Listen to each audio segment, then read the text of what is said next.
ఆదివారం ఆడవాళ్ళకి సెలవు అనేది ఎవరండి వాడిని షూట్ చేసి పడేయాలి. మార్నింగ్ 5కి లేస్తే ఏమీ కాఫీ అని ఒకళ్ళు మమ్మీ బ్రష్ అని ఇంకొకళ్ళు మమ్మీ వీడు కొడుతున్నాడని అని ఇంకొకళ్ళు కంప్లైంట్లు.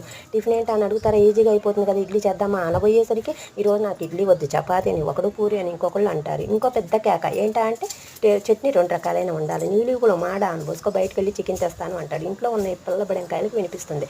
మాకు చికెన్ 65 ఒకళ్ళు, బిర్యానీ అని ఒకళ్ళు అడుగుతారు. అమ్మయ్య సరే ఈ 2 కదా ఈజీగా అయిపోతుంది అయిపోయింది అనుకునేసరికి మమ్మల్ని ఎప్పుడు ఉతుకుతారా అని ఎదురు చూసే బట్టలు ఎండిపోయి బిగుసుకుపోయి మమ్మల్ని ఎప్పుడు కడుగుతామని తిట్టుకునే గిన్నెలో సగం ఫ్లోర్ మీద సగం పొట్టలోకి వేసిన బిర్యానీ నన్ను త్వరగా క్లీన్ చేయకపోతే ఈగలు దోమలు చీమలు ఇక్కడే ఫ్యామిలీ పెట్టేస్తాయి అంటాయి అన్నట్టుగా ఉంటుంది. అప్పుడు ఫ్లోర్ అంతా క్లీన్ చేసి అమ్మయ్య ఈ పూటకు పని అయిపోయింది అనుకుంటా మీ లోపల పెద్ద కాకేక ఏంటంటే మమ్మీ స్నాక్స్ అని. అప్పుడు వచ్చే కోపానికి డాన్ బాస్కో వచ్చి ఇంకా లాభం లేదని బయటికి వెళ్దాం అంటాడు. అమ్మయ్య బయటికి వెళ్ళి నేను ప్రశాంతంగా ఉంటాను అనుకుంటాము. ఈ లోపల రేపటికి సరుకులు రేపటికి కూరగాయలు గుర్తొస్తాయి. ఇంకెక్కడ ఆదివారం అండి, ఇంకెక్కడ ఆదివారం ఆడవాళ్ళకి సెలవండి.